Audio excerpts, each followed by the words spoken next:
The town of Ferns in the southeast of Ireland was once the centre of power of one of the most important provinces of Ireland, and now the IAFS have put together a dynamic field school programme that you can be part of.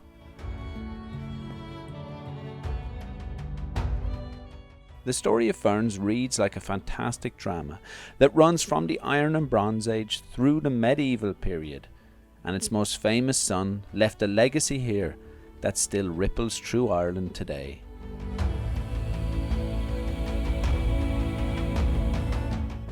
This amazing programme is run by the Irish Archaeology Field School, Ireland's leading provider of accredited site-based research and training. Often field schools are associated with excavation, primarily excavation, and we will be excavating here. That's an integral part of what we're doing. But this landscape lends itself very well to a whole range of archaeological research. We're looking for evidence of Aidan's Monastery, and that 12th century Mary's Abbey behind us is built over where we think Aidan's Monastery is, as it's been recorded by Geophysics, the Discovery Programme and the Ferns Heritage Group did. My name is Dr. Linda Lynch. I'm an astroarchaeologist. The site director, Dr. Linda Lynch, is one of the foremost bioarchaeologists in Ireland. She has been working as an independent osteoarchaeologist since 2006 and is vastly experienced, having studied the earliest known human burial in Ireland and also covering burials up to the 20th century. She will share her wealth of knowledge with you as you all work together on understanding the story of this place.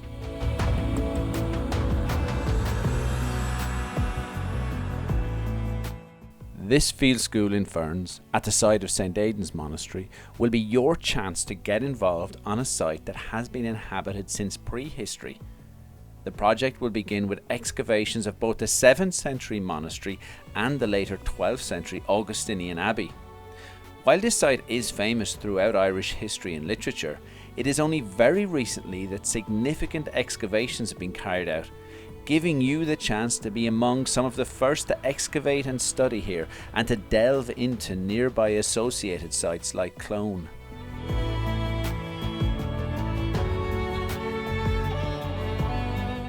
COLM had been neglected and not known about for a long time, and we cleaned up the site, took record of the headstones, and then just got chatting the dentist one day and he said, wouldn't it be great to do an excavation? And here we are. At this unique field school, you will stay in the community and get to meet the locals who are guardians of this story and have found their own favourite sites among the historic ruins that surround their village. I think the old graveyard beside the cathedral, because you can view all the sites from it. You're looking across at St. Mary's Abbey, you're looking over to St. Peter's Church, Mogswell, and you can look up and see the castle. You will get to work with the course directors and other specialists on interpreting recent geophysical surveys of the site that were carried out as part of the Monastic Ireland project by the Discovery Programme. This survey revealed a density of archaeological features which spans several centuries. To begin with, there's an awful lot of prehistoric activity, mainly turned up in commercial excavations, and some very close to where we are here, some to the north and some to the south, only a few hundred metres away, so Bronze Age activity. Then we have the whole early monastic site, Aidan's Monastery, sort of coming from the 6th, 7th century onwards. We have high crosses, we have Viking raids, and then probably what it's most synonymous with, but it certainly isn't the only layer of history here, is the Anglo-Normans. So it was Dermot McMurrough's seat, okay, so it was a capital seat.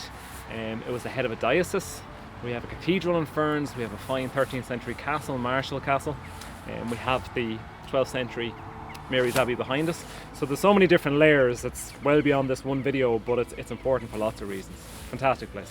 While the southeast of Ireland is strongly associated with the Vikings, that famous son of Ferns, Dermot McMurrough, lost his seat of power here to the High King of Ireland, and in an effort to take back his kingdom, he invited the Anglo-Normans in as part of his army.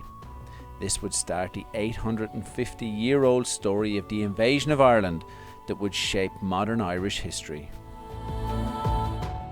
Even today, centuries after his death, Dermot's face adorns the buildings in Ferns, a constant reminder of his loyalty to his native town.